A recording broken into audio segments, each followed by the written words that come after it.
विकार मुक्ति। नाम में एक अपार शक्ति है। विकार मुक्ति यानी काम विजयी, क्रोध विजयी, लोभ विजयी, मोह विजयी, मद विजयी, मात्सर्य विजयी, ये 6 रखे गए प्रधान षड विकार, जित, अनग, अकामा। काम विजयी अर्थात ब्रह्मचर्य सिद्धि, एक बहुत बड़ी उपलब्धि है ब्रह्मचर्य। ये इंद्रिय विजयी महात्मा हो जाता है जो ब्रह्मचारी हो जाता है। पर एक बात विशेषतया ध्यान रखने की, स्वाद इंद्री रसना जिसकी बिगड़ी हुई उसकी जनेन्द्री शासन में नहीं रहेगी। रसेंद्री जिसकी शासन में नहीं ना, उसकी जनेन्द्री शासन में नहीं रहेगी। बड़ी परेशानी है इस रसेंद्री से उपासक को, ये बात ध्यान रखो। आप थोड़ी देर के लिए इस पे रखते हैं, लेकिन 24 घंटे के लिए वो विष आपके अंदर जाकर के आपको परेशान करता है। 1 मिनट का स्वाद 24 घंटे तुम्हारे बर्बाद कर सकता है, या हो सकता है चूक कर दो तो जीवन बर्बाद कर सकता है। ये रसेंद्री के स्वाद में मछली को केवल चारा दिखाई देती, लेकिन चारा में जो कांटा है वो नहीं दिखाई देता। रसेंद्री को केवल स्वाद दिखाई देता, लेकिन उसमें जो फसाव है पतन का, उसे निर्विकारता के विशेष साधन पर चलने के लिए रसेंद्री को शासन में करना चाहिए। रसेंद्री की जय के विजय नाम है। ध्यान दीजिए, गोस्वामी जी बड़ी प्रवीणता से कह रहे हैं, जो मोहि राम लागते मीठे। मिश्री अगर पित्त के रोगी को खवाई जाए तो उसे कड़वी लगती है, क्योंकि पित्त बड़ा होता है। और वही मिश्री अनुपान से रोज खाता रहे तो पित्त का समन हो जाएगा, मीठी लगने लगेगी। ऐसे ही नाम हमको बहुत कड़ुआ और बहुत बोझा लगता है, क्योंकि माया हमें बहुत मीठी लगने लगी। यदि हम नाम नियम से जपे तो नाम मीठा, जहां नाम रसेंद्री में प्रभाव किया, हर इंद्री जितेंद्री हो जाएगी, क्योंकि मूल ये रसेंद्री, और रसेंद्री सुधरेगी।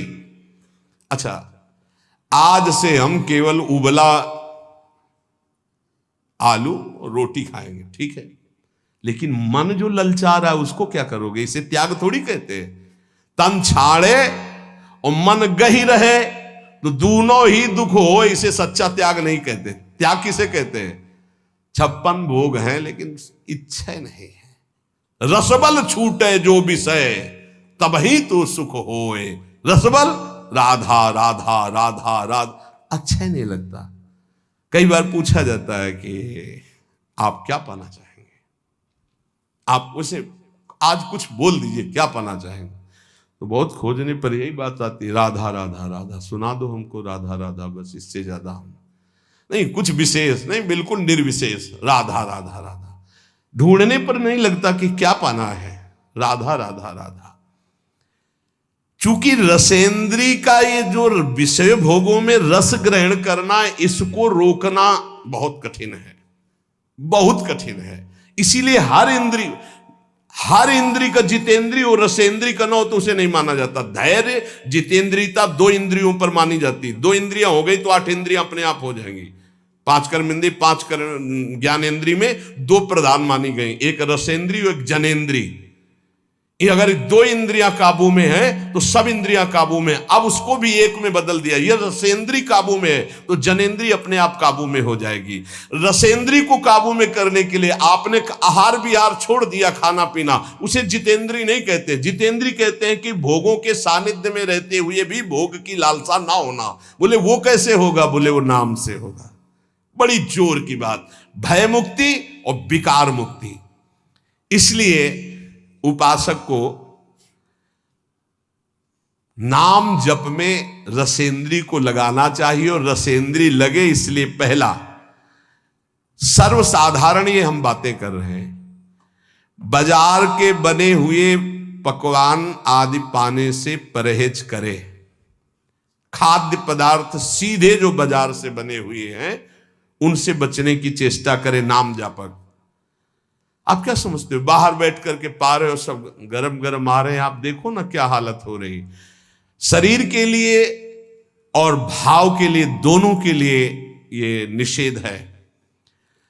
ये जो गरम मसाले कल चर्चा होती, बड़े बड़े जो ये भंडारों में, इसमें सब में, ये उपासक के केवल शरीर के लिए नहीं, भाव के लिए भी बहुत हानिकारक है। उपासक का एक भाव बना रहता है कि मैं बहुत अच्छा खाऊं, शरीर बलवान हो जाए। ये बहुत अनुभव की बातें इसमें लिखी हुई हैं। हमेशा भोजन के समय दो चीजें ध्यान रहती हैं भोजन करने वाले को, पहला स्वाद और दूसरा शरीर बलवान और स्वस्थ हो। ध्यान देना, दो बातें याद करके वो भोजन पा रहा है, पहला स्वाद और दूसरा पौष्टिकता, शरीर बलवान हो जाए। जिह्वा की तृप्ति और शरीर की पुष्टता का भाव रखकर भोजन करने से तमोगुण आ जाता है। और उपासक एक बात का केवल चिंतन करता है, मेरा भजन बढ़ेगा कि घटेगा, बस ये ध्यान रखता है भोजन के समय। भगवत प्रसादी है, सतोगुणी है, कहां से बना हुआ है, किसने बनाया, ये पूरी जानकारी, और एक ही उद्देश्य है, केवल भजन बढ़ेगा कि घटेगा इसके पाने। जिसके खाने से भजन घटेगा, उस जीवन में हर एक चीज का अनुभव किया गया है। ये पाने से भजन बढ़ता है, ये पाने से भजन घटता है, ये पाने से भजन रुक जाता है। इसलिए निषेधात्मक वस्तुएं स्वभाव ही नहीं है जीवन में, कभी पाने का स्वभाव ही नहीं है। ज्यों ज्यों नाम जप करोगे त्यों त्यों हृदय में निर्विकारता आएगी, वैसे ही आप स्वस्थ और बलवान होंगे। आज ये माना जाता है कि भोजन जो बल प्रदान करता है उससे बल होता है, जैसे मांस खाना, अंडा खाना, ये खाना, वो खाना। लेकिन हम तुम्हें बताए देते हैं कि बलवान शरीर नहीं होता, बलवान आत्मबल से होता है, अध्यात्म बल से होता है। जो ऐसे गंदे आहार करते हैं उनकी चर्बी बढ़ती है, आत्मबलहीन, डरपोक, अंदर से भय रहता है, नाना प्रकार की चिंताएं और शोक रहते हैं। जिनका आत्मबल बढ़ता है तो हम मान सकते हैं कि उनका शरीर क्षीण होता है, लेकिन वो परम स्वस्थ होते हैं, उनका संकल्प बल काम करता है। एक महात्मा ने संकल्प किया, समुद्र पी गया। उनका अगस्त जी का ऐसे थोड़ी पेट है।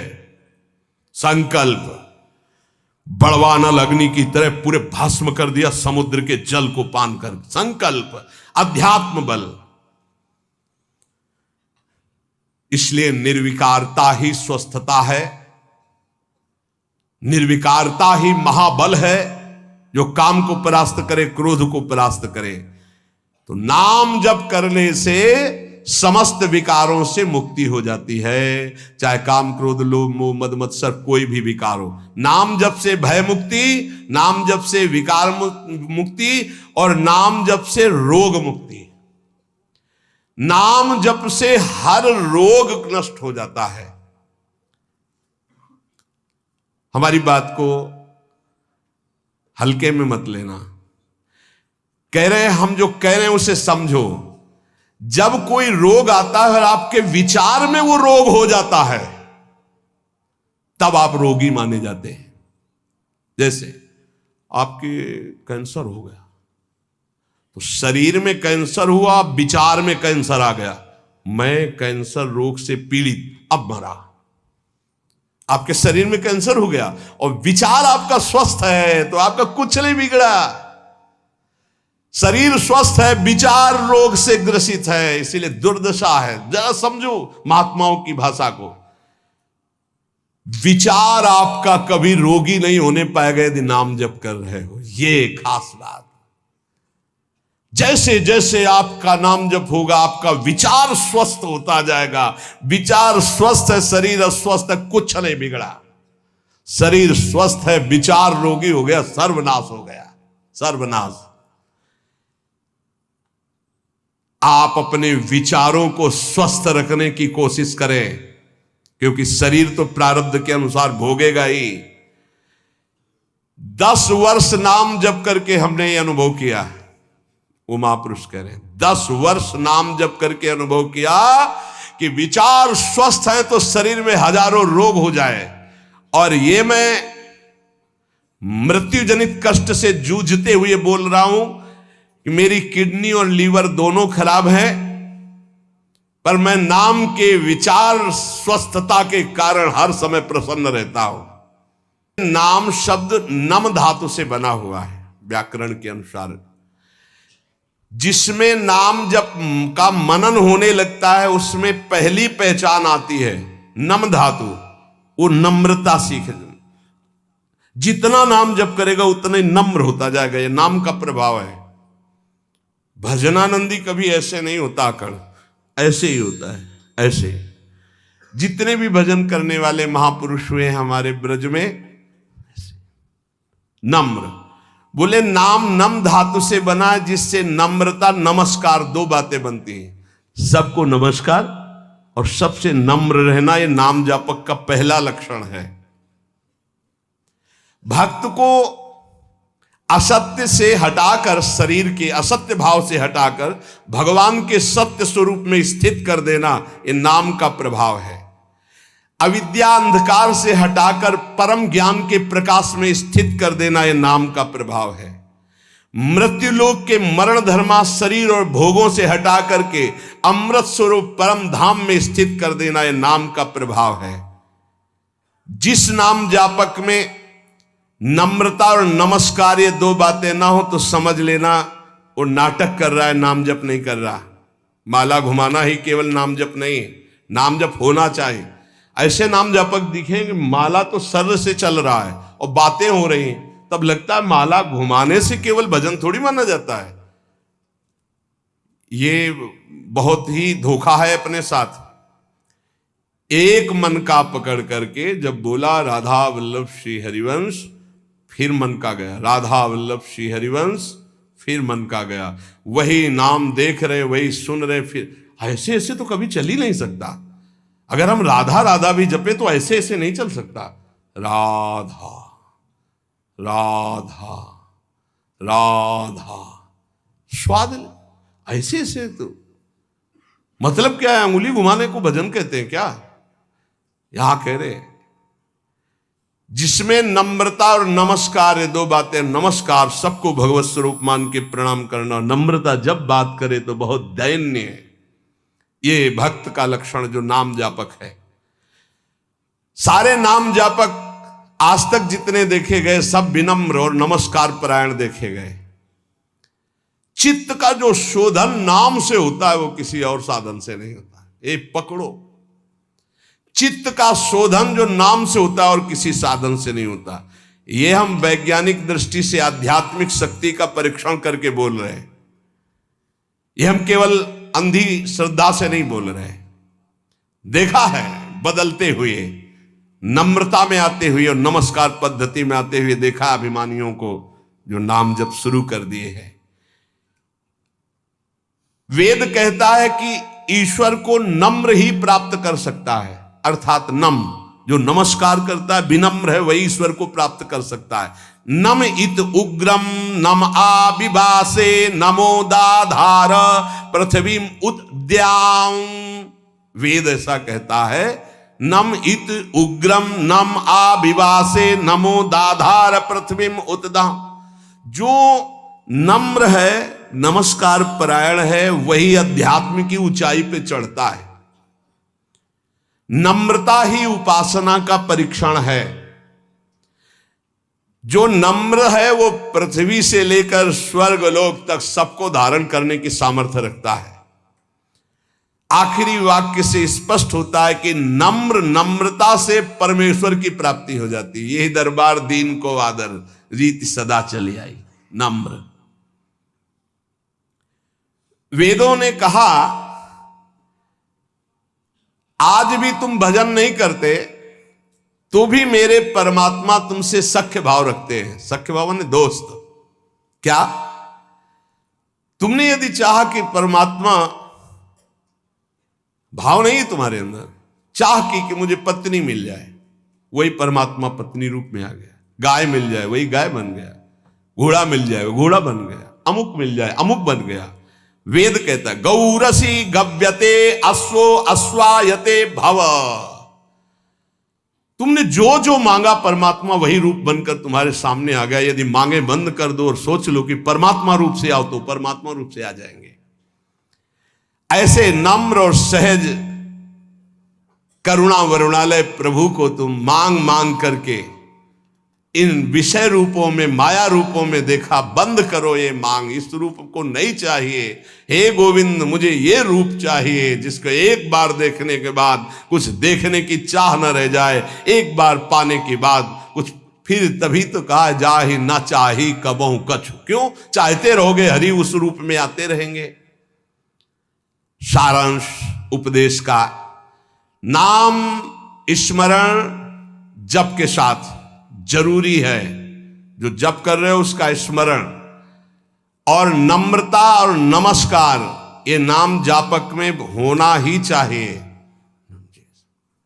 कोई भी सामने आए, स्त्री पुरुष पशु पक्षी मेरे भगवान है, ऐसी भावना करें और नम्र भाव रखे, विनम्र, हंस बोले बहुमान दे, तभी नाम जब सार्थक माना जाएगा।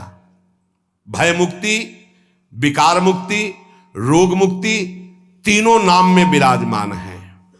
अगर आप हर समय डरते रहते हैं, एक अलौकिक कल्पनात्मक भय आपको सताता है, सबको सताएगा, जो पाप आचरण होंगे सबको डरना पड़ेगा, ये आंतरिक होता है। आपके दिल में डर है, बहुत से डर है, एक दो डर है, पद छिन जाने का डर है, अपमान होने का डर है, रुपया पैसा का डर है, मृत्यु का डर है, दुश्मन का डर है, क्या क्या, अपनी पोल खुल जाने का डर है, बहुत से डर हैं। आप अपने दिल से डर रहे, हृदय से डर रहे, तो मैं आपको बहुत बड़ी शक्ति की बात कहता हूं, आपको निडर कर देगा। बस आप मेरी मदद करें, मेरी बात मान लें। मदद क्या कर ली? मेरी बात मान लें। आप मेरी मदद करें, मैं आपको निडर कर दूंगा। क्या? आप मेरी बात मान लें। मैं कोई जादुई चीज नहीं दे रहा हूं कि वो आपके डर को भगा देगी। मैं आपको एक अमोघ महान शक्ति प्रदान करता हूं, नाम। शायद आप कहेंगे कि ऐसे नाम तुम बहुत बार सुन चुके हैं, राम कृष्ण हरि ये सब सुन चुके हैं। नहीं नहीं, आप उसकी महिमा को नहीं जानते, इसीलिए कहा आप मेरी मदद कीजिए। क्या मदद? आप मुझे अपना श्रद्धा और विश्वास दीजिए और मेरी बात मान लीजिए। यदि आपने नाम जपना शुरू किया तो आपके दिल से डर नाम की चीज खत्म हो जाएगी। 5 वर्ष का बालक प्रहलाद, 5 वर्ष का बालक ध्रुव इसी मधुपुरी में आकर के निडर त्रिभुवन पति हिरण कश्यप दैत्यराज कहकर संबोधन करता, कोई डर नहीं। 5 वर्ष का बालक, हे नाम जपना शुरू कर दो, अगर निडर ना हो जाओ तो कहना। नाम जप में सारे डर भाग जाते हैं। बहुत से डर हर समय आदमी को सताते रहते हैं, चिंता, भय, शोक, मृत्यु। कुछ गलतियां हो गई जो दंड के रूप में कल्पनात्मक भय दिखाती रहती हैं। अगर आप नाम जपना शुरू कर दे तो दुनिया का कोई भी डर नहीं जो आपको भयभीत कर सके। समुझ जाए शरण ते डरत ना काल डर। क्या बात, धन्य है। मैं अपनी श्रद्धा और विश्वास के साथ कहता हूं कि यदि नाम जप करते हो तो किसी की ताकत नहीं है कि आपके परिवार की तरफ भी आंख उठा के देख सके गलत दृष्टि से। आपकी तरफ तो जाने दो, आपकी वस्तु पे हाथ डाल सके, ऐसी किसी की ताकत नहीं। खतरे का सामना करने की ताकत, बड़े बड़े दुखों को भोगने की ताकत, बड़े बड़े भय से टकराने की ताकत नाम जापक में आ जाती है। नाम जापक में जो मनुष्य इस बात पर विश्वास करके नाम जपना प्रारंभ कर देगा तो उसके दिल से, हृदय से भय नाम की चीज नष्ट हो जाएगी, भय मुक्त हो जाएगा, निर्भय, निश्चिंत, निशोक। ये भगवान नाम का फल है। 1916 में पहली बार मैंने अनुभव किया, जिन महापुरुष ने लिखा है कि नाम विचार शुद्ध कर देता है तो शरीर रोग ग्रसित होने पर कोई फर्क नहीं पड़ता, और यदि विचार शुद्ध नहीं, विचार रोग ग्रसित हो गए तो मरना है, फिर बड़ी दुर्गति होती है। इसलिए मैं आप सबसे प्रार्थना करता हूं कि मेरे परमेश्वर का नाम निर्विकार है। निर्विकारता, आरोग्यता, ये दोनों आपके हृदय में आ जाएंगी।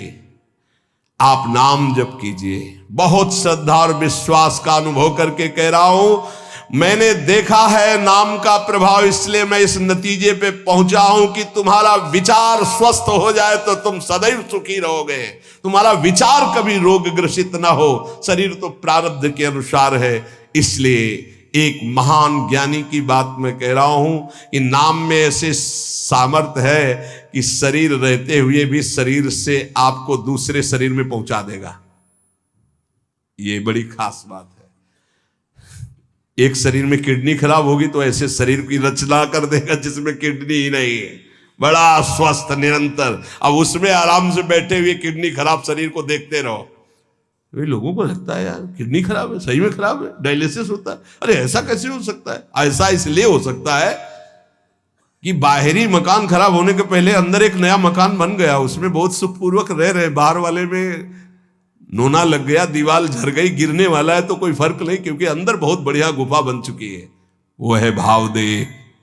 यहां जो कह रहे कि एक ज्ञानी महात्मा की बात कह रहा हूं, उन्होंने बताया कि नाम में एक अपार शक्ति है, वो शरीर के रहते हुए शरीर में दूसरे शरीर की रचना कर देता है। और वो अमोघ शक्ति संपन्न शरीर होता है, कोई भी माया जनित अस्त्र शस्त्र रोग उसे छू नहीं सकता है। इसलिए नाम नाम नाम ऊर्ध्वगामी बनाता है, संसार का चिंतन अधोगामी बनाता है। इसलिए नाम, नाम से रोग मुक्ति, नाम से समस्त रोगों का उपचार संभव है। नाम नए शरीर की रचना कर देता है, असंभव को भी संभव, संभव को भी असंभव। कर तुम अकर तुम अन्यथा कर तुम, भगवान से भी बढ़कर सामर्थ्य नाम में है। इसलिए नाम महिमा सुनने के बाद भी नाम जब ना हो तो समझो दुर्भाग्य है, अभी और कुछ लिखा है, भोगना पड़ेगा। ए भाई, ये कलिकाल मलायतन मन कर देख विचार। साधना की बातें बहुत होती है, साधना क्या है समझना कठिन है। सब वेद का ज्ञान, सब दिव्यताएं, सब चक्र भेदन, सब कुछ हो जाएगा, बस नाम राधा राधा राधा राधा। हर समय नाम जप करो, भगवान के आश्रित रहो, जीवन की श्वासें एक भी व्यर्थ न जाने पाए। यही सत्संग का सार है और यही आपको निर्भय निश्चिंत निःशोक कर देगा।